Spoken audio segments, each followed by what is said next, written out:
Hey there, guys. Alright, today we are back with some more overly sarcastic productions, this time their newest upload in Legend Summarized. The 9, realms. Before I dive in, make sure you go and check out the links in the description box below. I would love to join the Discord and follow me over at Twitch.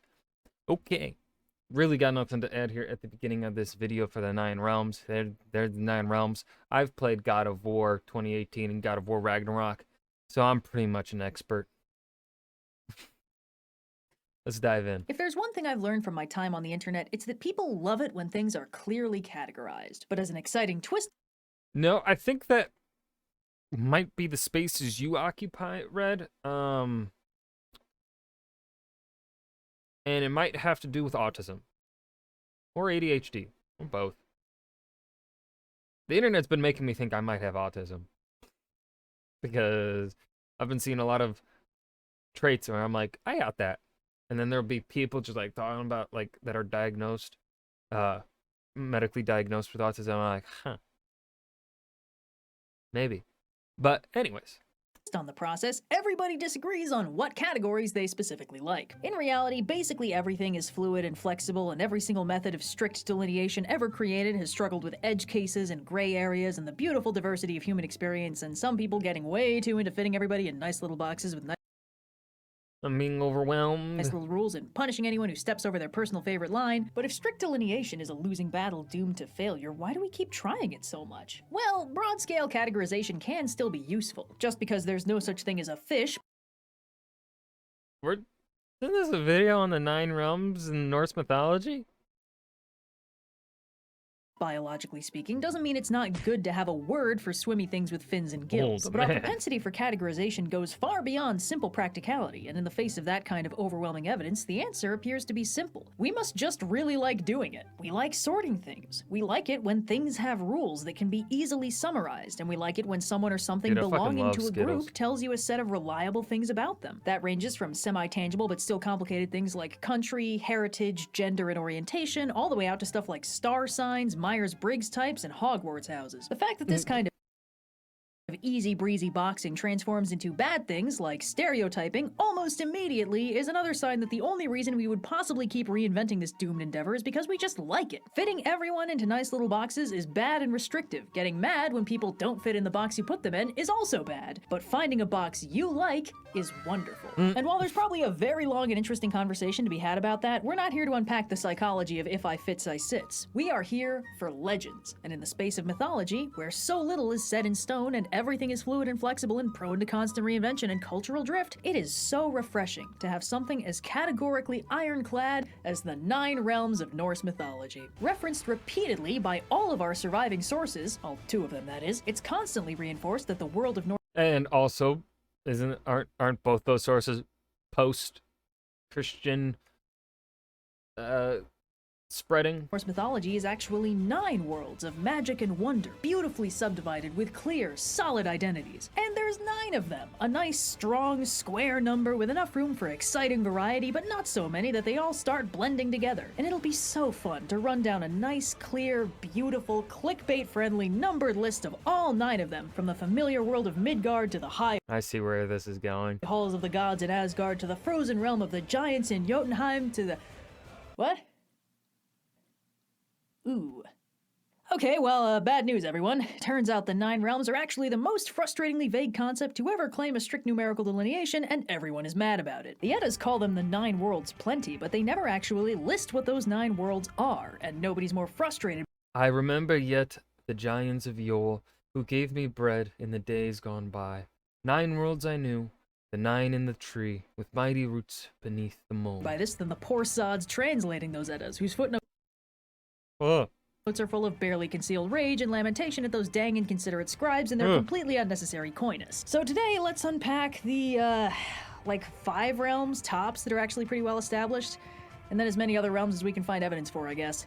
I really thought this was going to be a short one. Welcome to Helheim, folks. Now, the fun thing about Norse mythology compared to most other mythologies I cover is that we have almost nothing to work off of, which means the scholarship about it gets incredibly opaque very quickly. Because the field has absolutely no pre-Christian written sources to work off of. Aha, I remembered correctly. Once you exhaust the poetic and prose edda, you're left with theoretically historical sagas, medieval accounts written by monks that had a tendency to at least flirt with the idea of actively trying to discredit the once living religion, and whatever meaning you can conspiracy board out of the completely separate field of linguistics. At this point, Norse studies is basically a centuries-old shouting match where everyone is constantly subtweeting each other about controversies that are completely incomprehensible if you haven't done minimum 50 hours of required dense academic reading and double-check the biographies of every writer to make sure they weren't literal Nazis. This is super fun for me because it means I am constantly getting yelled at. But the good news is the Nine Realms is such a giant mess that there is literally no way for me to avoid that outcome anyway. For every realm I mentioned in this video, I can guarantee there are at least a dozen papers about why it's probably completely imaginary and the poem it's name dropped in was a forgery written by the ghost of Tacitus, and a dozen more essays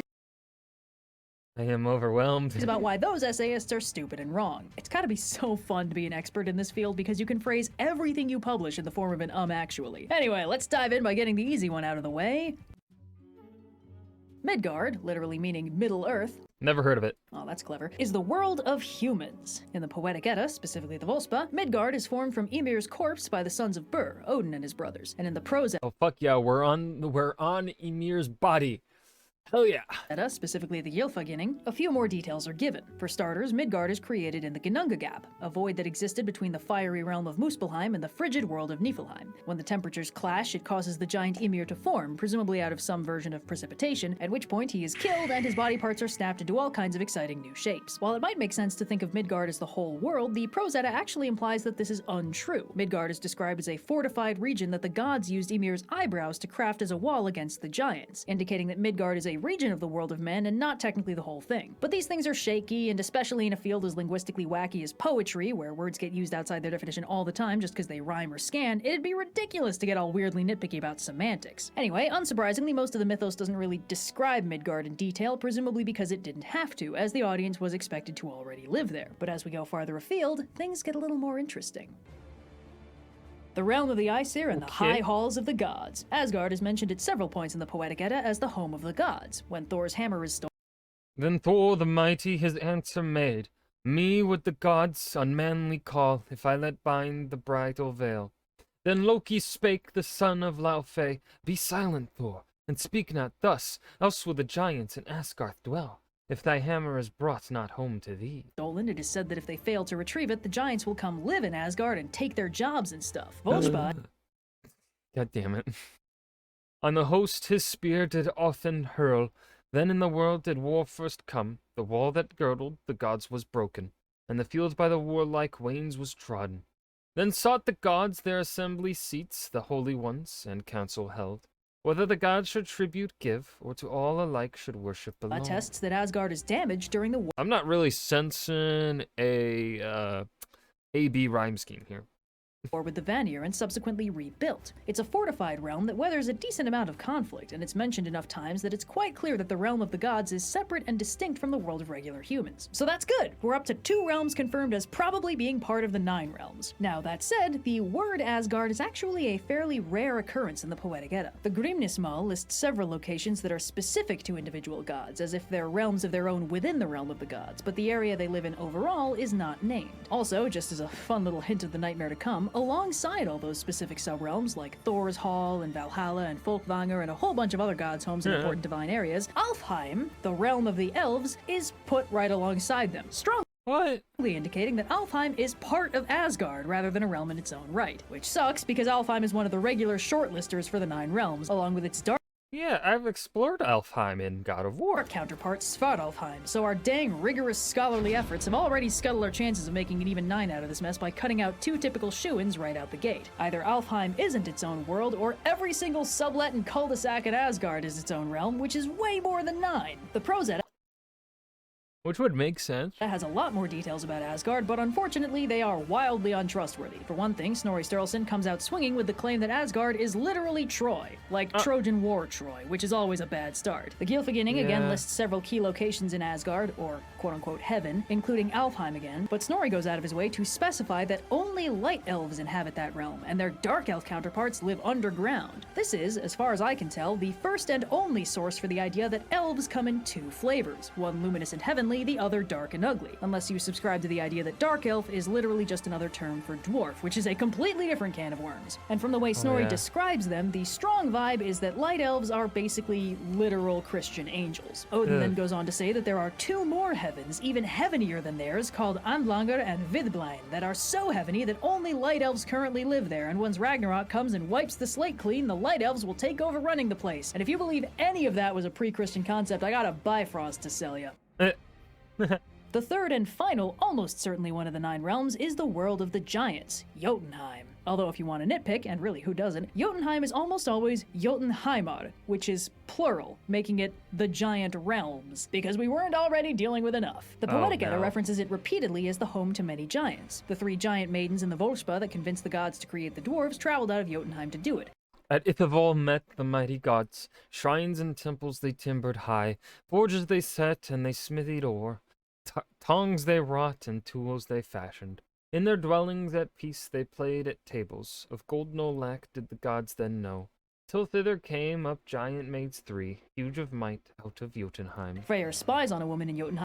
Freyr, the son of Njorth, had sat one day in Hithskjolf, and looked over all the worlds. He looked into Jotunheim, and saw there a fair maiden, as she went from her father's house to her bower. Forthwith he felt a mighty... Skirnismal. And of course, when Thor's hammer is stolen by Thrym, king of the Frost Giants, his realm and palace are located in Jotunheim, and Thor and Loki must travel there to get it back. This is another solid bit of world building that makes a lot of sense. The giants are the perennial enemies of the Aesir, so it makes sense that they would have their own stomping ground. It's brought up frequently enough that it's pretty clearly a thing, and considering how much focus is put on Thor battling giants, it's a safe bet that Jotunheim is solidly one of the 9 worlds. A nice place to visit, but you wouldn't want to live there. So we're at 3. Or, like, 20. 3 worlds repeatedly attested in the Poetic Edda, the source we like the most here at OSP. 3 worlds that are similarly discussed and highlighted in the Prose Edda, the source we tolerate because it's kinda all we got. But these 3 are the big ones. Midgard is basically the real world, Asgard is the home of the gods, who are kind of important in this context, and Jotunheim is the home of the giants, the antagonists in the Aesir's current ongoing conflict. No other realm is gonna get that much focus, but there's still a couple that get name-dropped just enough that we can tentatively call them realms in their own right. For instance, Vanaheim is literally the realm of the Vanir. Now, the Vanir are referenced rather infrequently in the Poetic Edda, and are almost exclusively brought up when mentioning how wise they are. However, the Aesir and Vanir have a tumultuous history. They were at war, and after the Vanir... On the host his spear did Othin hurl, then in the world did war first come. The wall that girdled the gods was broken, and the field by the warlike... Oh. That's what that was. Besieged Asgard and broke through their walls, the conflict was eventually ended by... What an ass-kicking will trade you our most valuable tactical asset. Wow, Thor! Our second most valuable asset. By an exchange of hostages. The Aesir got the Vanir deity Njord and later his 2 children, Freyr and Freya, and with the conflict over, the Vanir sort of quietly vanished from the narrative. Presumably they went home. This is, like Jotunheim, a realm that makes sense to exist independent of the rest because it's technically a bad guy region, or at least it used to be. However, Vanaheim's existence as its own realm is dependent on how separate the Vanir and the Aesir really are, which is one of those super fun things this... Since the Vanir are... Hold on, I want to make sure... Okay. God to the... Since the Vanir are fertility deities, the war has often been understood as the reflection of the overrunning of local fertility cults somewhere in the Germanic area by a more warlike cult, perhaps that of invading Indo-Europeans. But George Dumegel argued forcefully that the story of the war need be no more historical than any other myth. It is set before the emigration from the Middle East, and it is far more focused on the truce than on the details of any battles. The myth of the war between the Aesir and Vanir, perhaps better termed the reconciliation of the Aesir and Vanir, explains symbolically how our religious system contains various kinds of deities with varying functions. Scholars like yelling at each other about because they're functionally just 2 different flavors of God. Still, it's referenced solidly enough that I think it's likely one of the main 9 realms, and I think it's a pretty uncontroversial pick.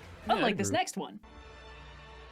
Now we're getting niche. If you've dabbled in Norse mythology before, you've probably heard Niflheim mentioned, like when I did it earlier this video. And you might have also heard somebody mention Hel or Helheim. Today's hot take is that in, I think, I think God of War separates Niflheim and Helheim. Yeah, I think they're separated in God of War. All of those are probably just this realm. While I'm using God of War as my reference because when I was doing my thesis research, which did involve the Norse religion very briefly, like there were 2 mentions of Norse gods in my research on Anglo-Saxons and stuff. So I don't have exposure to this shit. So you're getting me referencing God of War because it's a fantastic video game. God of War Ragnarok and God of War 2018 are amazing, goddammit, and I'm gonna keep shouting them out. God of War Ragnarok should have won Game of the Year 2022 over fucking Elden Ring. Elden Ring sucks ass. Niflheim is only I'll mentioned stand in by the that. Prose Edda, and only in the context of the distant past. Niflhel is name-dropped a whole 2 times in the Poetic Edda. In Vafthrud Nismal, it's Of the runes of the gods and the giants' race, the truth indeed can I tell.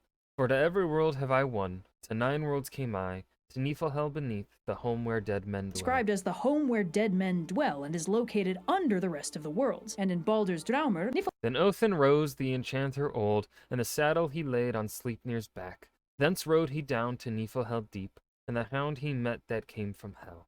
Bloody he was on his breast before, at the father of magic he howled from afar.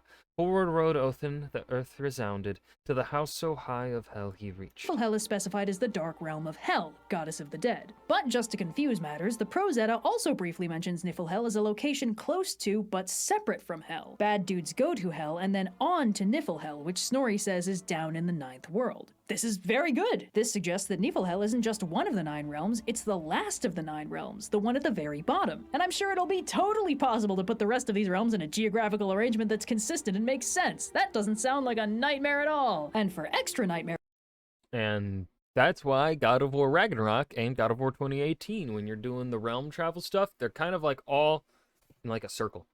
points, Not Gylfaginning above mentions one that when another. Hel was cast into Niflheim, she was given power over 9 realms. Which 9 realms? Are there 9 more realms? Are there 9 realms in her realm? What is happening anymore? And with that, we've officially exhausted the list of realms I'm even halfway certain about. A whopping 5 of them. But that's ridiculous, I hear you cry. What about Niflheim and Muspelheim? Why'd you have to go and decanonize both Alfheims? And what about Nidavellir? Surely those words didn't just come from nowhere. What were the rest of the 9 realms supposed to be? Well, I'm here to not tell you that. Hey, look, when the information is gone, it's gone. I warned you at the beginning this was going to be unsatisfying. But on the plus side, now that we're in the uncharted zone, we can get a little wild with it. So let's start let's get looking through the spicy. big ol' maybes. The realms that might be mentioned only once, or the ones that are only implied to exist by oblique references, or are otherwise weird and untrustworthy. Starting with... May as well do these as a double feature because they usually show up as a matched set. Niflheim and Muspelheim are not named at all in the Poetic Edda, which as far as I'm concerned is a very bad sign. They're really only featured in the Prose Edda, specifically the Gylfaginning, where they're described as part of the creation story of Midgard. They pre-exist Midgard, with Niflheim representing a world of ultimate cold and Muspelheim a primordial realm of fire and heat. Niflheim's many rivers froze over the northern part of the Ginnunga Gap, while Muspelheim's flames heated the southern part. Where Muspelheim's cinders met Niflheim's ice, they melted and formed the giant Ymir, while a few of the more ambitious Muspelheim sparks finally fulfilled their dreams of becoming big stars by literally becoming stars. After that chunk of creation mythiness is done, Muspelheim and Niflheim are basically never mentioned again. However, these guys are still in the maybe category because they might be implied to exist in the Poetic Edda even if they aren't named. For instance, while Muspelheim is never Surt fares from the south with the scourge of branches, the son of the battle gods shone from his sword. The crags are sundered, the giant women sink. The dead throng hellway, and heaven is cloven. name dropped in the Poetic Edda, Surtur is a fire giant who marches on Asgard from the south when Ragnarok comes, wielding a flaming sword and possibly leading the army of The daughter of Gymir with gold didst thou buy, and sold thy sword to boot.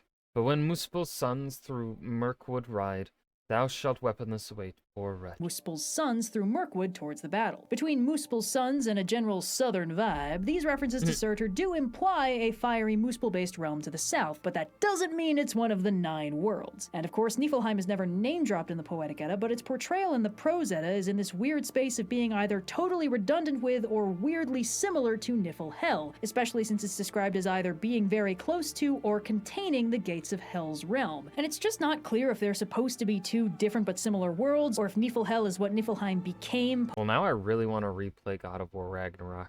post-creation myth, or what. In any case, Niflheim and Muspelheim are only ever explicitly brought up in the Prose Edda, and even then, only in the context of being older than Midgard and contributing to its creation in a transformative primordial clash. This is also the only context in which we find reference to the Ginnungagap, or the Gap var Ginnunga, the primordial empty void that Midgard is later built on, and nobody tries to say that the Ginnungagap is one of the 9 realms. So essentially, while Say Ginnungagap 10 times fast. Niflheim and Muspelheim may have pre-existed Midgard, that doesn't mean they still exist as part of the 9 realms. Anyway, that's the big boys out of the way. Now let's move on to the realms that get 1 line each.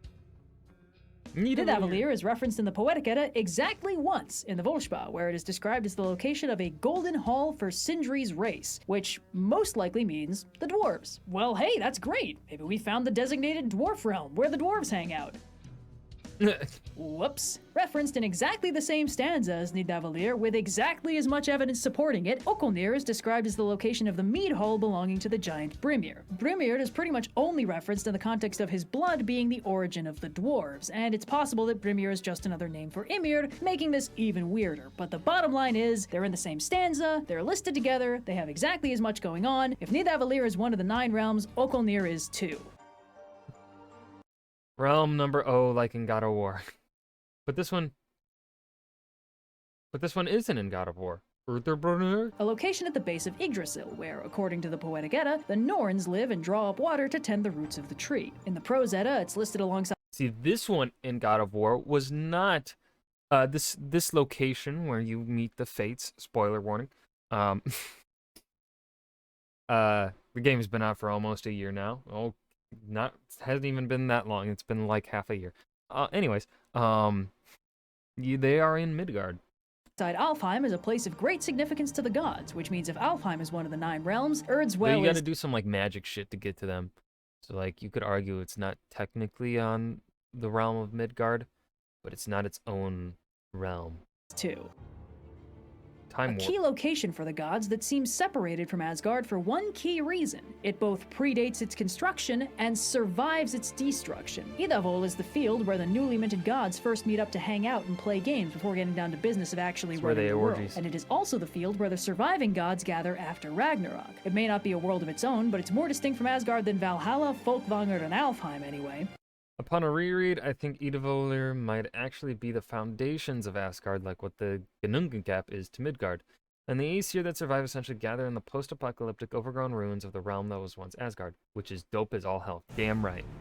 Realm number dog. Yarnvidr. Speaking of We're getting maybe into not realms I've never heard of now. Its own world, but also maybe yes. We have Yarnvidr, literally ironwood. Oh, never mind. I've heard of that. In the Poetic Edda, it's referenced as a spooky realm that's home to a giantess spawning the brood of which, in God of War Ragnarok, they combine Ironwood with Jotunheim. Damn, I'm realizing that the people that wrote God of War Ragnarok, they knew their shit. They did their research, and they're like, how can we...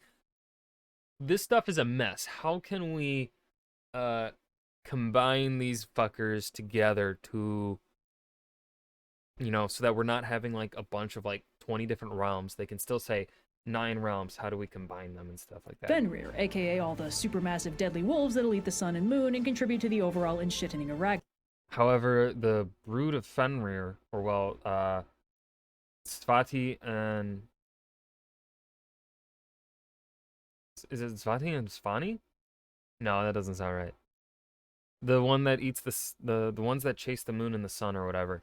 Those guys aren't in Ironwood. We find them in Vanaheim, I believe. Ragnarok. Despite being another fairly self-contained region that's a little below expected world size, the Prose Edda helpfully describes Yarnvidr as being east of Midgard, which explicitly indicates it is not part of Midgard.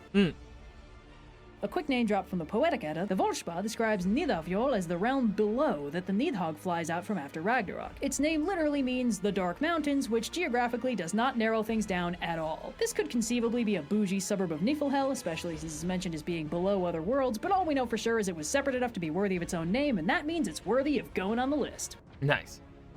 Utgarder literally just means outyards, and it's the home of Utgard Loki, the trickster giant that screws with Thor and Loki in a series of impossible challenges. When it's described in the Prose Edda, Thor and Loki have explicitly passed through Jotunheim to get there, and then across an ocean and through a forest. And while it's possible that Jotunheim is a lot longer than we thought, its description makes it sound separate and strange, a mystical otherworld of illusions and sorcery that Thor is later barred from entering for being too scary. And on the subject of things that might or might not be part of Jotunheim, we're Realm number Wales. fully out of the Eddas now, folks. Gleisisvellir, or the Glittering Plains, is referenced in at least 2 legendary sagas. In the saga of Hervor and Heidrek, Gleisisvellir is described as being part of Jotunheim, and the people who live there seem to live forever, never aging or getting sick or sleeping funny and then walking with a limp for 2 weeks. In the saga of Bosi and Heraud, it's name-dropped but isn't super focused on, but it is still framed as a magical otherworld with a girl being magically abducted there by a witch who traveled there to stave off her own death. Its framing as a magical semi-earthly paradise separates it from the way the rest of Jotunheim is described, so you could make an argument that despite the framing, it's not really part of that realm and is in fact its own thing. In fact, this might be so much its own thing that it's actually a Celtic transplant, since mythical lands of immortality beyond the sea are a bit of a staple of the folklore in the British Isles. In fact, it's entirely possible that both Gleisisvellir and Utgard are originally concepts from Celtic folklore that the Norse incorporated into their own world building. And Makes speaking sense. of the sea,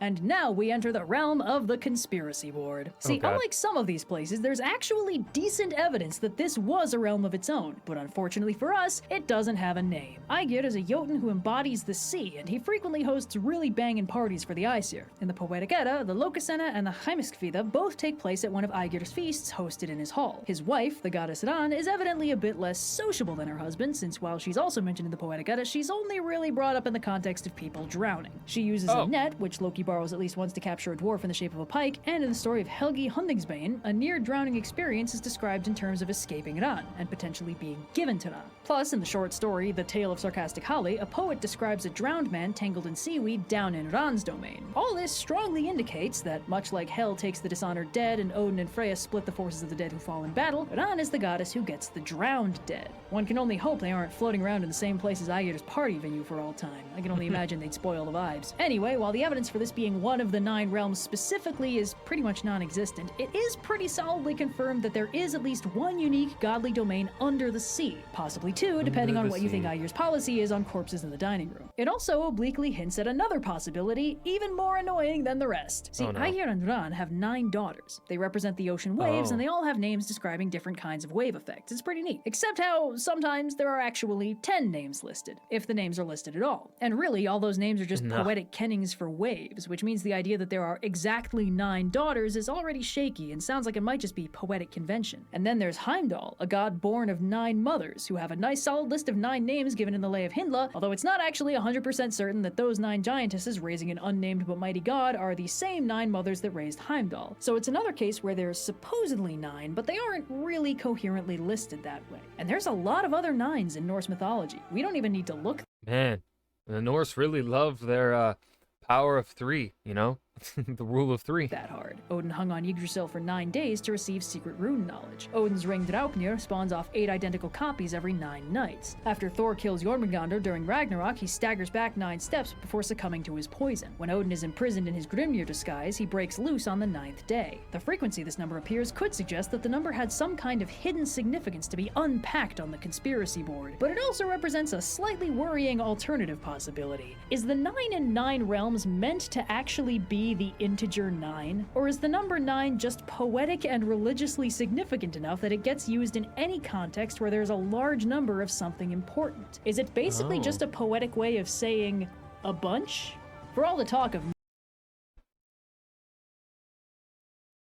My brain hurts with that last one, Red. You just shattered my brain. 9 daughters and 9 mothers and 9 worlds, everyone seems very reluctant to actually list what those 9 are, and 9 is not a prohibitively large number of things to list. Now, admittedly, 9 is also a pretty small number to get the vagueness treatment. People might say they saw like a dozen guys without meaning they actually counted 12 of them, but most non-literal numbers are things like 10,000 or 1,000,000 or 40 days and nights. But when it comes to place names, even single-digit numbers can get a bit shaky. shaky. Consider the 7 seas. If you tallied up all the bodies of water that had at one point been on a list of the 7 seas, you'd make it well into the double digits, even if some of those are just streams or tributaries or straits or gulfs or whatever. And the thing is, if the significance of 9 in Norse mythology is really just a nice poetic way to say a moderately impressive amount of something, then trying to identify and codify the 9 realms is a fundamentally losing battle. If there was ever a definitive list, we don't have it, and it evidently wasn't a priority for the writers of either Edda to list it if they had it. And it's very possible that these writers left that question so conspicuously unanswered because they didn't have an answer either. Yggdrasil holds 9 worlds, and these are some of them. That's all the stories needed, so that's all we got. Personally, I kind of doubt there were ever just 9. But it is very fun to yell about. Fires are rising and the bells are ringing. Glory, I find there aren't 9 realms just as upsetting as there's no such thing as a fish. For very similar reasons, so at least I am no longer suffering alone. Sometimes I think I'm being too mean to Snorri, and then he bursts out Turbo Heaven for Giga Gods. And that was Legend Summarized, the 9 realms. This was entertaining. I don't think it was the best one just because it's so, you know, there's a lot of hypothetical, and when you get too hypothetical, you kind of lose me.